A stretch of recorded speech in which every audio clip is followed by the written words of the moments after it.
সুপ্রিয় দর্শক, আসসালামু আলাইকুম। সবাইকে স্বাগতম জানাচ্ছি আজকের গুরুত্বপূর্ণ সংবাদে। প্রথমেই জানিয়ে দিচ্ছি সংবাদ শিরোনাম, পরে বিস্তারিত। ইন্দোনেশিয়ার জাভায় ভূমিধসে ১৮ জনের মৃত্যু। শুনছিলেন সংবাদ শিরোনাম, এখন বিস্তারিত। তার আগে ছোট্ট একটি আবেদন। যদি আপনি ন্যায় ও মানবতার পক্ষে থাকেন, লাইক দিন। গাজার শিশুদের ভালোবাসা দেখাতে চাইলে কমেন্টসে লিখে জানান, গাজায় শান্তি চাই। আর সাবস্ক্রাইব করুন আমার চ্যানেলটি, কারণ আমরা বলি সেই কথা যা অনেক মিডিয়া আড়াল করে। এখন চলুন বিস্তারিত দেখা যাক।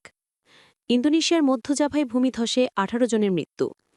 ইন্দোনেশিয়ার মধ্য জাভার প্রবল বৃষ্টির কারণে দুটি অঞ্চলে হওয়া পৃথক ভূমিধসের ঘটনায় অন্তত ১৮ জনের মৃত্যু হয়েছে। এই ঘটনায় আরও বহু মানুষ নিখোঁজ রয়েছেন। সোমবার কর্তৃপক্ষ জানিয়েছে, নিখোঁজদের সন্ধানে এখনও অনুসন্ধান ও উদ্ধার অভিযান চলছে।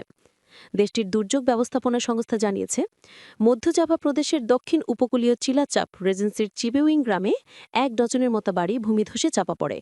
লোকজন ৩ থেকে ৮ মিটার ১০ থেকে ২৫ মিটার মাটির নিচে চাপা পড়ায় তাদের বের করে আনতে উদ্ধারকারীদের চ্যালেঞ্জের মুখে পড়তে হয়।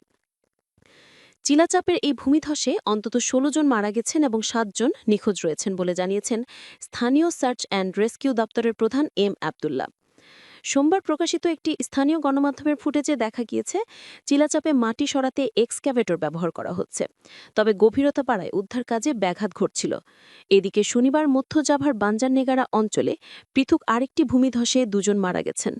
ওই ঘটনায় ২৭ জন নিখোঁজ রয়েছেন বলে জানিয়েছে দেশটির দুর্যোগ ব্যবস্থাপনা সংস্থা।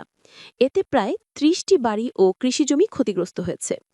দক্ষিণ পূর্ব এশিয়ার এই দেশের বর্ষা মৌসুম সেপ্টেম্বর থেকে শুরু হয়েছে এবং তা এপ্রিল পর্যন্ত চলতে পারে বলে জানিয়েছে আবহাওয়া দপ্তর।